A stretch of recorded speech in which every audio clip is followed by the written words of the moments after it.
Sejam bem-vindos a mais um dia da Semana Digital, Tecnologia e Inovação da Copercitros. Hoje trataremos do assunto de pecuária, esse assunto tão importante para o Brasil, para a cadeia, para o nosso PIB. Na Copercitros nós temos mais de 10.500 cooperados, é o maior número de cooperados que nós temos. E para esse tema tão importante para nós, nós temos vários temas, temos case de sucesso que eu vou estar apresentando. E convido aqui conosco o nosso gerente de pastagens, Leonardo Bittencourt.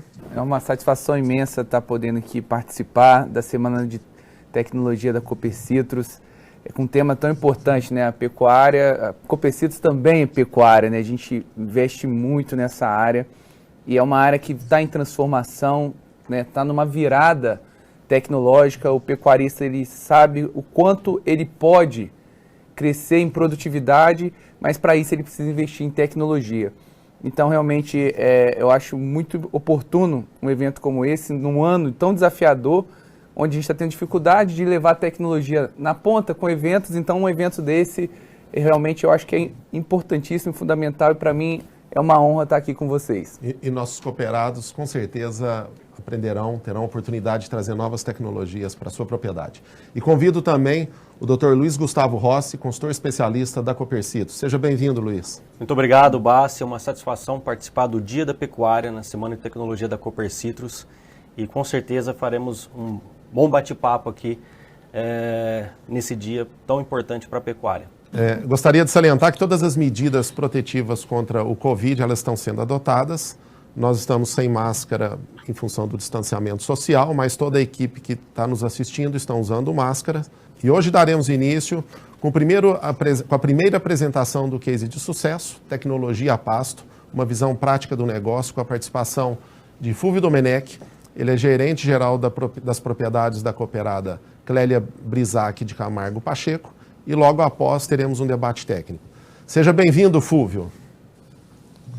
Olá, Bassi, também é um grande prazer poder participar com alguma apresentação. Não seria nem uma apresentação, é uma troca de experiências aí, de que a gente tem feito aqui na Santa Silvéria. É um grande prazer poder trocar esse nível de informação com pessoas desse gabarito aí, né? Tanto da Copercitros, Schacker, professora Janaína. Vamos lá, vamos tentar. E convido também para brilhantar ainda mais o nosso evento, Antônio Schacker Neto. Ele é zootecnista mestre em produção animal pela Universidade Estadual de Maringá, Paraná, consultor sênior e coordenador do Instituto Integra Métricas Agropecuárias, autor do livro Como Ganhar Dinheiro na Pecuária, Os Segredos da Gestão Descomplicada. Seja bem-vindo, Schacker. Olá, amigos da Copercitros, professora Janaína, Fulvio, sensacional estar com vocês, especialmente para apresentar e debater um caso de tanto êxito que mostra o potencial da pecuária, que é maravilhosa. Até eu brinco e desafio que me apresente um negócio melhor do que a pecuária profissional. Então, aqui com vocês e poder falar com os produtores, entregar um passo a passo, conteúdo para que eles possam ser melhores, é realmente a nossa missão. Gratidão aí a Copercitros pela oportunidade. Obrigado, Schacker. Agradeço também a participação da professora doutora Janaína Azevedo Matucelo, zootecnista pela Universidade Federal do Rio de Janeiro, mestre e doutora na área de forragicultura e manejo de pastagens, professora de forragicultura na Universidade Federal de São João del Rei, diretora da ABZ em Minas Gerais e gestora do canal Forragicultura e Pastagens no YouTube, também no Instagram e no podcast. Também convido aos nossos cooperados que sigam a doutora Janaína. Seja bem-vinda, doutora Janaína. Olá, Bassi, olá, amigos aí da Copercitros, Schacker, Fulvio, um prazer imenso estar aqui com vocês hoje. E nós vamos discutir como é possível a gente ter uma pecuária rentável. Isso aí é muito interessante, isso é muito bacana, e nós vamos falar daquilo que a gente mais gosta de falar, vamos falar de pasto. Vamos falar que é possível a gente ter, sim, uma pecuária competitiva em sistemas de produção sob pastejo. Então, vamos aproveitar aí, pessoal. Obrigada. Bom, os nossos cooperados, eles podem observar, nós temos um time campeão aqui para estar apresentando hoje, então a dinâmica será, eu darei início à abertura da apresentação do case de sucesso da Santa Silvéria, o Fulvio faz a apresentação, que ele é o gestor lá da fazenda, dos negócios, E na sequência a gente vai debater esse caso, que é um case de sucesso. Também nós temos, que nos ajuda a Copercitos, nós temos uma parceria muito grande com a Embrapa Sudeste, e agradecer ao time da Embrapa também, que sempre participa conosco nas atividades. Também temos o consultor especialista Pablo, que ele dá consultoria lá também, consultor especialista da Copercitos, que ele atua na fazenda também. E, por favor, colocar o PowerPoint, vamos começar a apresentação. Aqui a gente vai conseguir caracterizar aonde que está a fazenda, para que o nosso público consiga entender.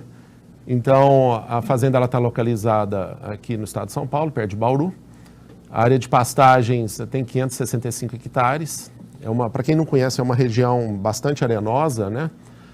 De cereais, 240 hectares, tem reserva legal. A fazenda, no total, é uma fazenda grande. Então, cereais são 11.500 sacas de soja, 150 touros, abate de 2.150 arrobas de vacas, 2.660 de bois. Então, agradecer a senhora Clélia, que gentilmente cedeu para nós, né, apresentar o case dela. Ela atuou no setor imobiliário, atua há 30 anos. Pecuária também há 30 anos, 20 anos com foco na seleção da raça Bonsmara, ela tem um gado muito bom, o padrão dela é muito bom. O Fúvio atua na administração das fazendas desde 2001, já tem um bom tempo, né? Ele trabalhou na agropecuária Roncador, em Mato Grosso, por 3 anos, na FMC por 9 anos, e Santa Bárbara, na agropecuária Santa Bárbara, por 3 anos. Então a gente vê que o currículo dele é muito bom. A Clélia, ela é psicóloga de formação, mas pecuarista de vocação, né, vamos dizer assim. E o Fúvio, ele é médico veterinário, e a Copercitos, ela suporta a fazenda, além do Pablo, do Luiz e todo o nosso time, né, da consultoria agropecuária. Nós temos também a melhoria, já que o solo lá é um solo mais arenoso, então a gente faz todos os estudos através das análises georreferenciadas, e também para melhorar a questão, principalmente da susceptibilidade à erosão da propriedade, a gente faz a sistematização com Vant. Ô, Fúvio, agora é com você. Muito obrigado por estar conosco mais uma vez. Joia, Massi. Agradeço a todos aí pela presença novamente. Não sou palestrante, vamos tentar tocar alguma coisa aqui mais como um bate-papo. Tenho o suporte aí do PowerPoint para fazer essa apresentação, mas vou tentar tocar de forma dinâmica e a gente, depois disso, parte já para o bate-papo, que é onde talvez todo mundo consiga interagir mais, né? Bom, a Santa Silvéria, Dona Clélia, no princípio, quando ela recebeu a fazenda dos pais dela, precisava que a fazenda fosse otimizada, né? Com inclusão de tecnologia, com maior produtividade e agregando valor aos produtos. A partir daí, ela tinha um desafio de que tinha animais não muito produtivos dentro dessa propriedade e com fêmeas principalmente meio sangue. E aí foi atrás de alguma alternativa. Nessa busca, em uma viagem para a África do Sul, conheceu a raça Bonsmara, né? Que no princípio foi trazido através de embriões por um pequeno grupo de criadores que, numa viagem até a África do Sul, conheceu o que era a raça e qual era a proposta da raça e trouxe essa até o Brasil. Para a seleção do Bonsmara e a criação do Bonsmara, a gente não precisa ter nada especificamente muito especial para esse desenvolvimento, né? O que ele precisa, por ser uma raça de alta produtividade que entrega, a gente precisa fornecer forragem de boa qualidade e níveis de suplementação totalmente comuns nos dias de hoje aí, né? Aí a gente tem alguma imagem do gado Bonsmara com essa boa oferta de forragem que a gente comentou antes, são imagens da fazenda, nesse caso aí uma imagem de vaca parida, com bezerro ao pé aí, né? E aí eu já até adiantei alguma coisa, como foi o conhecimento do Anaclelia aí da raça Bonsmara, né? E a principal característica dessa raça é a adaptação ao clima tropical. Ela foi desenvolvida para isso, sendo adaptada, consegue bons índices, excelentes índices de fertilidade e produtividade de carne, né? Nessa transição, principalmente, e até hoje, nossos maiores clientes são pessoas que têm essa fêmea meio-sangue Nelore Angus e que pretendem reter isso, porque não é alguma coisa fácil de entrar no mercado e conseguir matrizes de boa qualidade, né? E hoje também existe um apelo sobre carne de qualidade, gourmetização, esse tipo de mercado, e a partir dessa fêmea meio-sangue Nelore Angus, com a inserção do Bonsmara, consegue melhorar em produtividade e atingir esse nicho de mercado, né? E com isso, a gente, no princípio, Dona Clélia percebeu que era um nicho, a produção de genética de Bonsmara. Assim como solucionou, naquela época, o desafio que ela tinha, pode ser distribuído isso para o resto do Brasil e resolver o problema de muita gente que pretende reter essa fêmea meio-sangue Nelore Angus, ou mesmo até dentro do Nelore, principalmente porque a raça não tem nada de zebuíno, né? Ela entra com totalmente taurino, e é um Taurus Sanga, né, de origem africana, que foi o princípio da raça, que foi a inserção do Afrikaner no Hereford e no Shortland. Aí mais algumas imagens da fazenda, como todo mundo pode perceber, não é uma topografia muito plana, existem algumas áreas que não são agricultáveis, então a gente não consegue entrar com a integração com soja para correção de pastagem, e nessas áreas a correção basicamente é pasto com pasto mesmo, né? Atualmente, a Santa Silvéria é uma das maiores produtoras de touro Bonsmara registrados no Brasil. A gente faz questão de dizer do registrado, porque o animal que recebe o documento como PO, ele passou por todo o processo de seleção da raça, que é muito criterioso, com características de peso, desempenho e fenotípica também, né?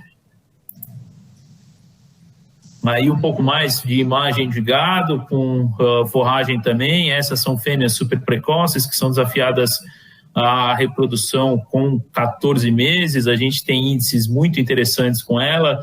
O ano passado chegamos a 86% de prenhez, com a exposição de 100% da safra na estação de monta, né?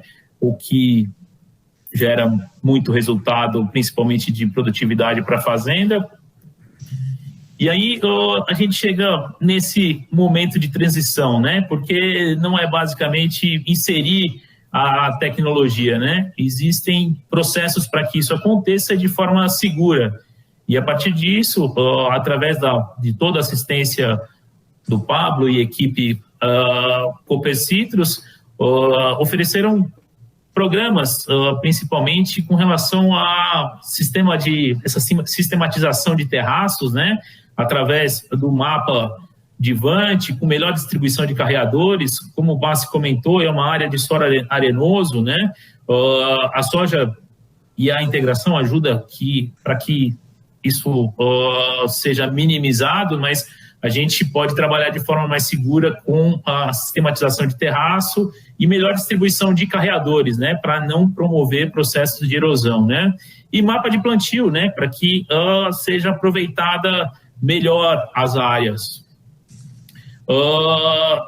Através do Geofert, a gente pode encontrar algum tipo de deficiência de fertilidade com maior precisão, né, de cada área, e otimizar, né, o lanço de calcário, gesso, onde há necessidade. Se não houver necessidade, não é feito, né? E aí é que a gente coloca que é realizar uma correção adequada e pontual, né? Isso nada mais é eficiência, né? ser mais assertivo e alocar melhor os recursos, não ter desperdício, né? Tudo isso custa dinheiro, então precisa ver se realmente precisa ser feito, e através do GeoFert a gente conseguiu atingir todos esses itens aí que a gente citou acima, né? Existem áreas com baixo potencial produtivo, e são nessas áreas que a gente normalmente, com avaliação, consegue fazer a correção, colocar a soja, ou mesmo fazer em áreas com topografia mais difícil, entrar com correção de acerto da pastagem com pasto mesmo, né? Se não houver condição de plantio de soja, né? Aí a gente tem algumas imagens do Vant, né? Eu acho que talvez seja abordado isso com mais eficiência para frente pelo pessoal da Copercitrus, mas esse é um mapa do voo do equipamento que faz a distribuição de forma computadorizada aí das curvas, né? Fazendo avaliação da topografia e do relevo. Aí, mais imagens de Vant, né, com toda a parte de declividade, aonde há necessidade de fazer curva, que tipo de curva que precisa ser feito, onde é que seria melhor a passagem dos carreadores para que isso não promova nenhum processo de erosão, né, e com todas as cotas aí de altimetria, né.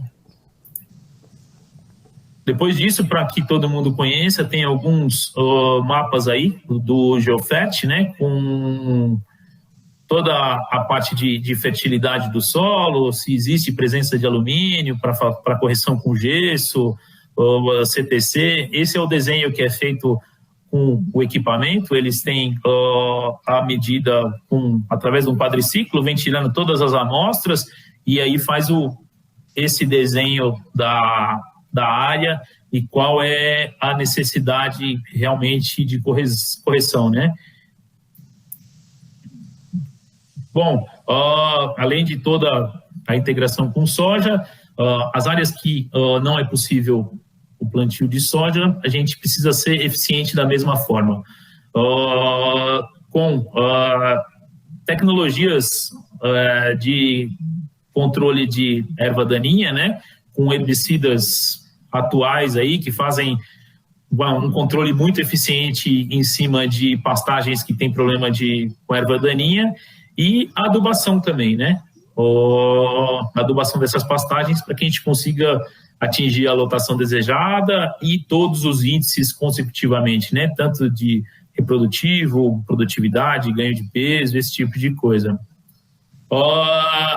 Na soja, dentro da soja, com o processo de integração, o que a gente tem observado, que precisa achar, existem diversas variedades de soja para diversos locais do país aí.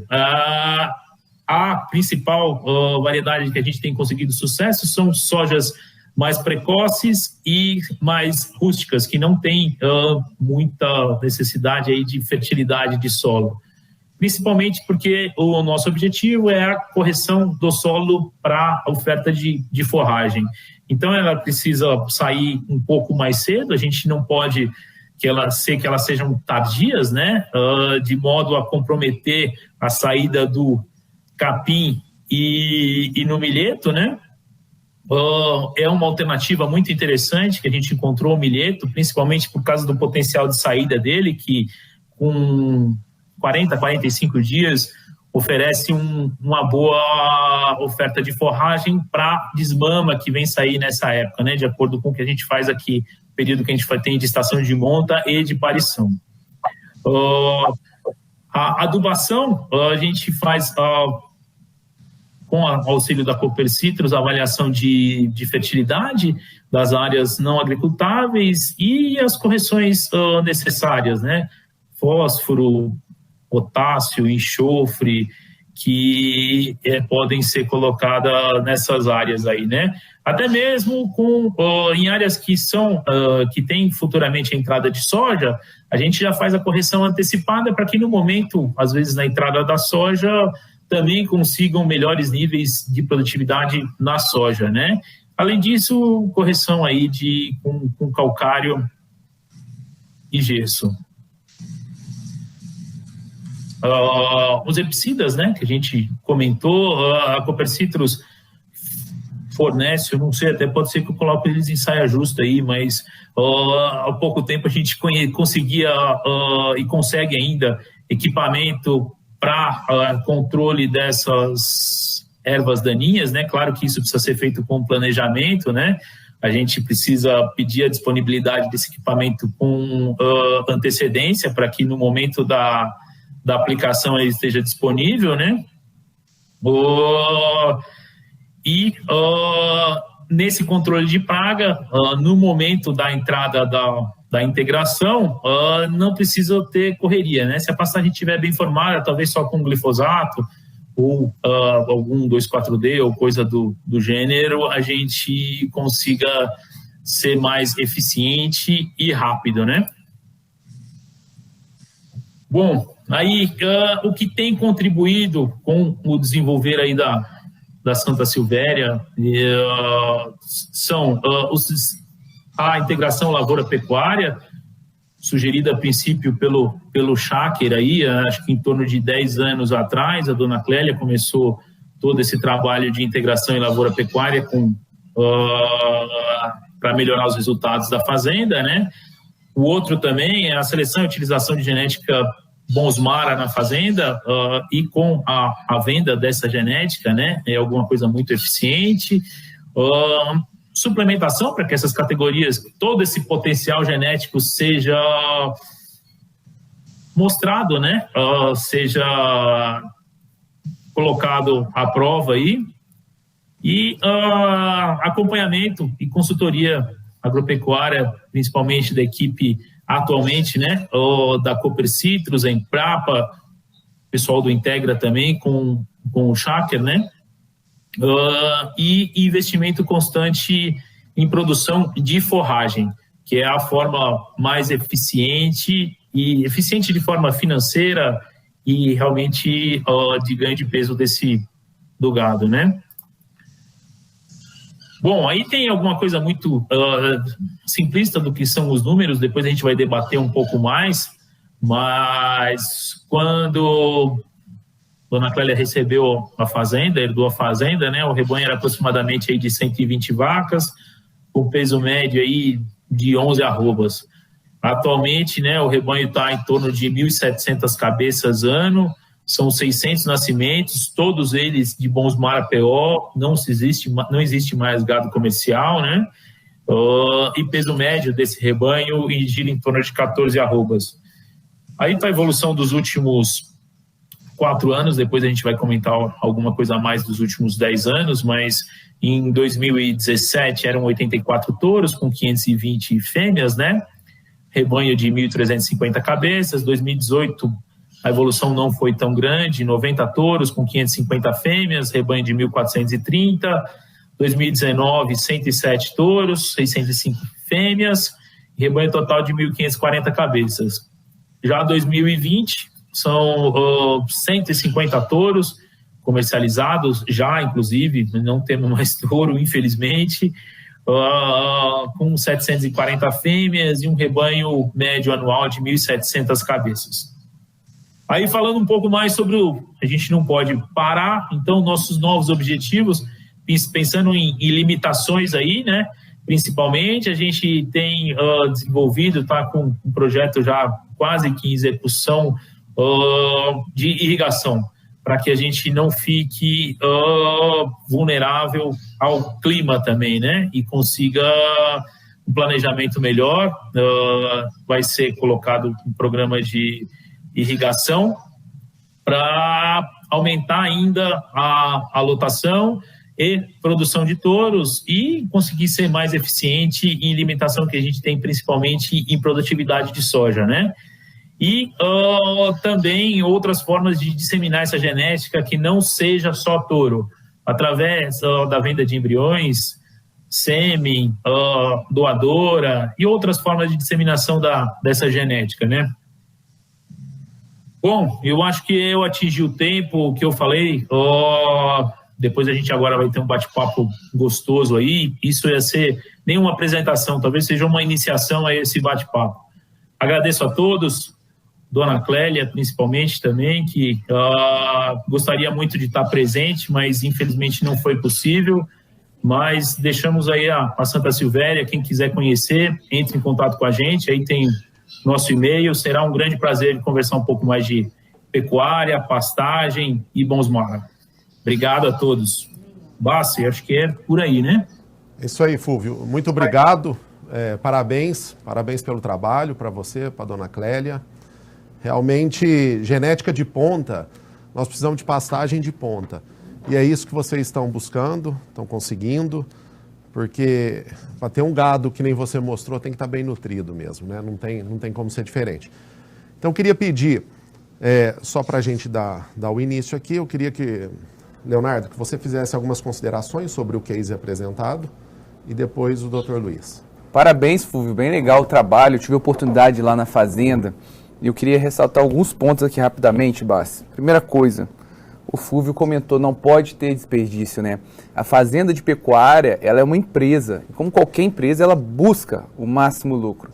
E lá na fazenda, eu pude observar, o Fúvio, ele utiliza muito bem a área que é agricultável para a lavoura, de uma forma de ter mais uma receita, uma forma de realmente melhorar o solo.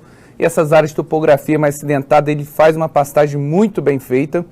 E claro, para qualquer ação que vai ser definida numa fazenda, o primeiro passo é entender o que está acontecendo no solo. Então, foi muito bacana que lá na fazenda fez todo o mapeamento com as análises de solo via o Geofert, e aí sim consegue se definir qual o caminho seguir, onde a gente pode chegar tanto com lavoura como com pastagem. Então, nesse primeiro comentário eu queria enfatizar isso. O começo de tudo, a base de tudo é o solo. E para saber o que tem no solo, uma boa análise de solo é fundamental. Obrigado, Leonardo. Luiz? Parabéns, Fúvio, pela apresentação. A gente iniciou o acompanhamento, eu iniciei o acompanhamento da fazenda, visitei também. E realmente vocês estão de parabéns e novas metas, novos objetivos a serem alcançados. E é extremamente importante, a partir das dificuldades da propriedade, e como o Leonardo comentou, a fazenda é uma empresa. Então, devemos verificar todos os pontos dessas dificuldades para as melhorias e aumento de produtividade. E é claro, o que a gente puder inserir de tecnologia para que isso aconteça, realmente é muito interessante. Fúvio, dentro do sistema de produção da fazenda, que o objetivo é a produção de touros, quais as maiores dificuldades enfrentadas e como as tecnologias inseridas, elas auxiliaram e continuam auxiliando dentro do sistema produtivo da fazenda? Bom, acho que o principal desafio talvez seja até o tema da abordagem de hoje, né? É oferta de pastagem mesmo. A partir do momento que a gente achou a genética, Dona Clélia trouxe até o Brasil essa genética e hoje já é selecionada de forma muito eficiente por aqui já, para que essa genética seja aflorada, que seja mostrada, a gente precisa entregar forragem. E eu acredito que esse seja o maior desafio. E até por isso que até eu coloquei para a gente tentar fechar todas as possibilidades que podem interferir de alguma forma no negócio. E o nosso próximo projeto talvez seja esse de irrigação, para a gente não ficar vulnerável a clima. Precisa oferecer forragem, porque dessa forma a gente consegue fazer planejamento de expansão de rebanho e esse tipo de interferência, né? Mas eu acredito que seja essa oferta de forragem, tecnologia aí, tá a professora Janaína que pode comentar de forma muito mais eficiente do que eu, diversas variedades e sempre está buscando algum tipo de alternativa que entregue forragem no momento que a gente precise e da forma que a gente precisa oferecer para o gado também. Fúvio, Aproveitando o gancho, né, da pergunta do Luiz, o que eu pude observar na fazenda, muito simples sendo bem feito, né? A gente está falando muito de tecnologia, mas antes de qualquer investimento em tecnologia, a gente tem que fazer as tecnologias, às vezes, até basais, simples, mas bem feito. E quando você mostrou os mapas do Vant, aquilo, para quem não é familiarizado, às vezes parece que é algo mais complexo. Teve alguma dificuldade de fazer? Eu queria que você comentasse um pouco como que foi o dia a dia, de onde surgiu essa ideia e se houve alguma dificuldade da sua parte em fazer aquele trabalho. Nenhuma, Leonardo, não teve dificuldade nenhuma. Foi apresentado que a gente poderia ter solução para essas características que, de alguma forma, aparecem em alguma área com erosão. A partir do momento que é desencadeado, a gente decide fazer o Vant, todo o processo acontece, né? Todo o suporte da Copercitrus acontece. Vou falar alguns termos aqui que eu não sei se é o correto, mas vem os dronezinhos, os aviãozinhos, fazem os voos, desenho, a equipe técnica, o departamento responsável pela área de Vant vem até aqui, faz questão de explicar por que está fazendo, como está fazendo, e aí depois disso vem o trabalho de acerto, né? Depois que é entregue o mapa, a gente precisa entrar fazendo esse acerto aí, mas não tem trabalho nenhum. E até um termo complicado, a gente fala em tecnologia, todo mundo já pensa no Gates, né? alguém desse tipo, mas não, é alguma coisa totalmente que pode ser feita dentro de fazenda. Muito bom. Ô Leonardo, falando em pastagem de ponta, a gente vê que os fertilizantes têm passado por uma evolução muito grande, alguns protegidos. Eu gostaria que você explanasse o que o mercado está tendo de novo para que uma boa nutrição, uma boa adubação, o que tem de novidade em fertilizantes para pastagem? Em pastagem hoje, a gente ainda precisa fazer o básico, tá, Bassi? E a partir do momento que o produtor vai se ajustando, e às vezes o mercado, as empresas vão trazendo tecnologias que aumentam a eficiência com o melhor custo-benefício. Então hoje no mercado a gente tem algumas fontes de fósforo que permitam uma liberação gradual. Isso é fundamental falando em pastagem, porque pastagem é uma cultura perene e se a gente não tiver essa liberação gradual, o processo de fixação desse fósforo é muito grave e não vai ter fósforo para o segundo, terceiro ano. Então isso é uma característica importantíssima em toda vez que adquirir um adubo fosfatado, principalmente no momento do plantio. E um outro ponto fundamental é o revestimento da ureia, né? Hoje a ureia é a fonte de nitrogênio mais utilizada no Brasil, embora tenhamos outras muito eficientes, como o sulfato de amônio e o nitrato, mas quando se usar a ureia, uma ureia protegida, existem várias tecnologias de proteção, de inibição, de volatilização, né? A ureia ela volatiliza, é fundamental. E pastagem, existem trabalhos que demonstram uma resposta linear à adubação nitrogenada. Então a adubação nitrogenada é fundamental.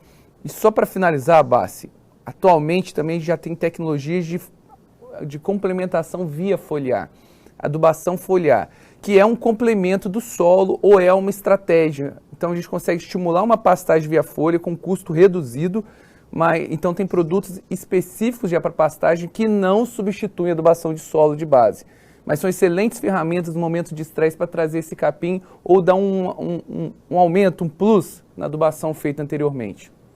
Eu gostaria de fazer uma pergunta para o Schacker agora. A Santa Silvéria ela é uma fazenda que produz touros, a gente viu a evolução do número de touros vendidos, né? E isso, na apresentação do Fúvio, ela vem aumentando ano a ano. Então, eu gostaria que você explanasse para nós, Schacker, como que você considera a gestão para essa evolução do número de cabeças de touros ao longo dos anos e como que se busca isso, por favor? Muito bom, Bassi. Antes de falar até sobre os processos técnicos, eu vejo que, assim, que o ponto mais importante que a Fazenda sempre cuidou muito nesse avanço, nesse crescimento, numa equipe que trabalha por um propósito. Então, desde o início, a dona Clélia, a criação da equipe, o Fúvio, entenderam que para essa jornada de crescimento, eles precisam ter pessoas motivadas, engajadas, gente preparada. Então, esse é um ponto muito importante, uma característica muito marcante, especialmente do projeto aí da Santa Silvéria. Agora, toda fazenda que está buscando um crescimento na lotação, ele tem que cuidar então, do componente humano, que é justamente o treinamento e o desenvolvimento dessas pessoas, mas de outros dois, essencialmente, que o primeiro aumentou a lotação nas estratégias de produção de comida na entre-safra precisam ser potencializadas, naturalmente justamente para ter esse déficit, e do ponto de vista de gestão de rebanho, tem que se fazer um monitoramento do desempenho individual, porque a atividade pecuária ela é pautada no volume que vem da lotação, que é o caso da clã, e da margem que vem do ganho individual. Então, é poder produzir forragem numa quantidade que possa aumentar a lotação sem perder ganho.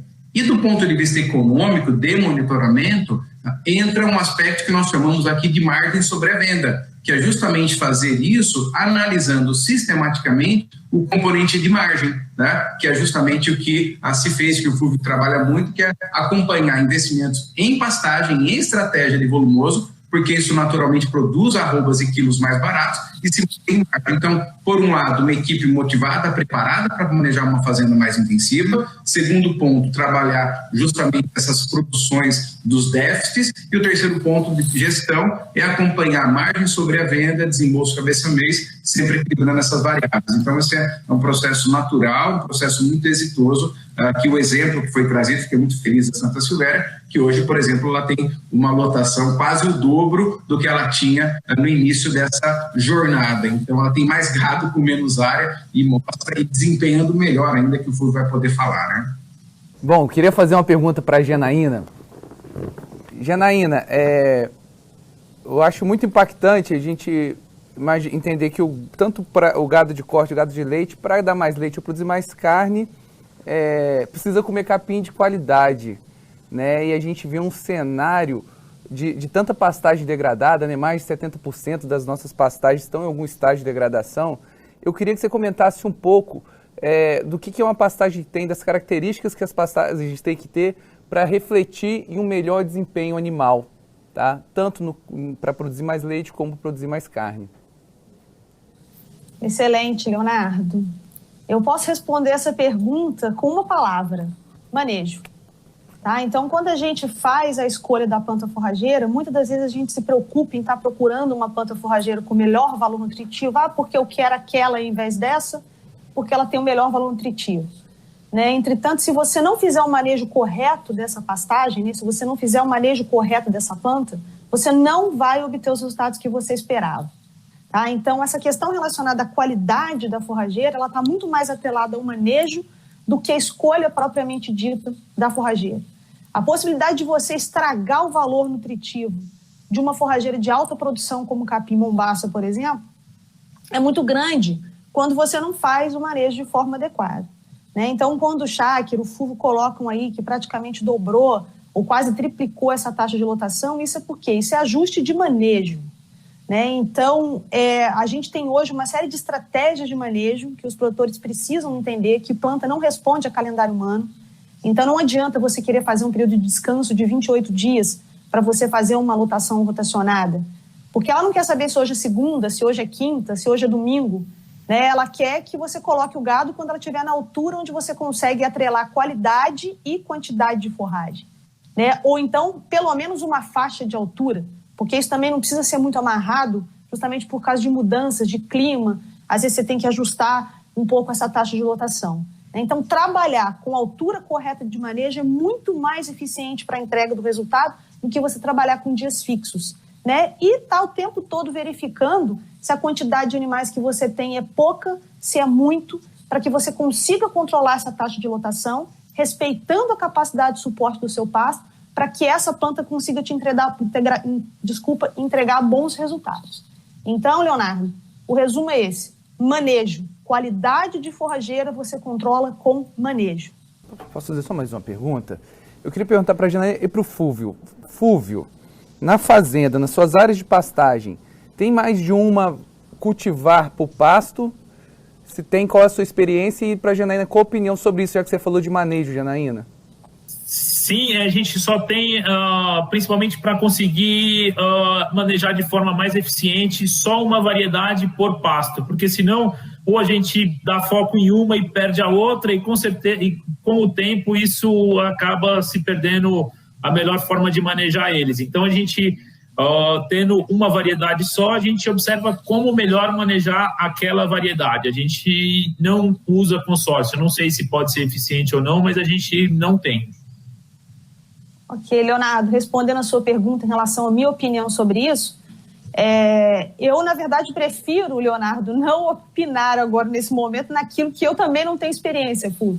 Então, todo o tempo, né, na minha carreira, eu sempre trabalhei com monocultivo de gramínea, consórcio somente de gramínea e leguminosa por causa das questões relacionadas à fixação biológica do nitrogênio, né? E vocês fazem um cultivo com a soja aí, vocês sabem melhor do que eu estou falando, o caso de sucesso é baseado na soja, né? Mas, Leonardo, existe uma série de trabalhos que vêm sendo desenvolvidos, tá, com cultivo de várias gramíneas ao mesmo tempo, e eles procuram fazer aquelas forrageiras um pouco contrastantes, que vão ocupar estratos diferentes no pasto, né? Então, você coloca uma forrageira de porte mais baixo, como, por exemplo, uma decumbens ou uma umidícola, junto com uma marandu ou uma charaés, né? Dependendo das diferentes combinações, né? Então, isso ainda é muito incipiente, os resultados de pesquisa ainda são muito incipientes, mas, assim, talvez alguma coisa boa possa sair disso, né? Mas numa fazenda, o time que está ganhando, né, não se mexe, só se for para golear, né, Fulvio?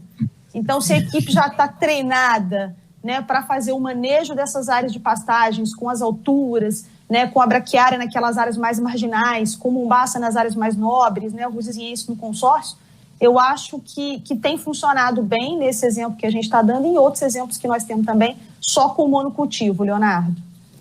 Eu até, desculpa, eu falei que, né, existe um processo que a gente tem tido muito resultado, que é com a utilização do milheto, né? Eu não sei se pode entrar nesse exemplo ou não, sim, mas no momento pós-soja, a gente tem feito a inclusão através no lanço mesmo, com aquele equipamentozinho na frente do trator, para ser de forma eficiente, a distribuição de milheto misturado na Ruziziensis, com a distribuição da indicação de acordo com a compra da semente, né? E a incorporação, ao mesmo momento, com uma niveladora fechada atrás do trator, ele pega uma barra de em torno de 4 metros, então, no momento da saída da soja, quando se tem umidade, a gente já faz a incorporação do milheto com a Ruziziensis. Mas ele não fica de forma direto, né? Ali, né? É perene. Aí, depois de 45, 60 dias, até 70 dias, o milheto já não resiste mais e fica com a braquiária. E ele é num momento muito interessante, que é quando a gente tem a desmama, né, sendo liberada da fazenda e com aquela oferta de milheto que é maravilhosa. O gado entra muito bem. É isso, só complementando aqui, Leonardo, que o Fulvio está colocando, foi aquilo que o Schacker colocou. As estratégias que a gente consegue para entre safra, para atender, né, Schacker, essa demanda que existe no momento crucial. Então, você faz uma sobressemeadura aí, que poderia ser com qualquer outra gramínea, mas o cultivo ele não é sempre conjunto, né? Você só faz essa sobressemeadura. Então, também tem resultados fabulosos que funcionam muito bem com aveia, zevém, milheto, né? Que entregam boas respostas também em relação à produção animal. E fazendo um gancho, né, na complementação do assunto que está sendo tratado, dentro do sistema de LP, a consorciação também está dentro do sistema de integração lavoura-pecuária. E, Fulvio, como funciona a LP dentro da fazenda? Como é feita a programação dessa tecnologia na propriedade? Luiz, a programação é feita através do que realmente o solo tem naquele momento. E com a que a gente tem, com as limitações que a gente está tendo de oferta de forragem, né? Através do Geofet, análise de solo aí, a gente tem procurado corrigir o que o solo precisa para a entrega de forragem. As áreas, normalmente, Dona Clélia ela fortalece muito esse termo, que nada é definitivo dentro da fazenda. Então, tudo, o tempo todo, pode ser modificado. Então, nem tem uma pastagem que vai ser sempre pastagem, não tem uma área de soja que vai ser sempre soja. Então, quer dizer, tudo pode ser móvel. Agora pode estar aqui e agora pode não estar. Depende o caminho do que todo o sistema está dizendo, né? A parte de análise de solo, o que o gado tem pedido. Então, quer dizer, tudo pode mudar a qualquer momento, de acordo com o que é planejado e o que é determinado com os índices, né? Com a parte de avaliação. Ô Luiz, E quais são as vantagens que você vê no sistema ILP?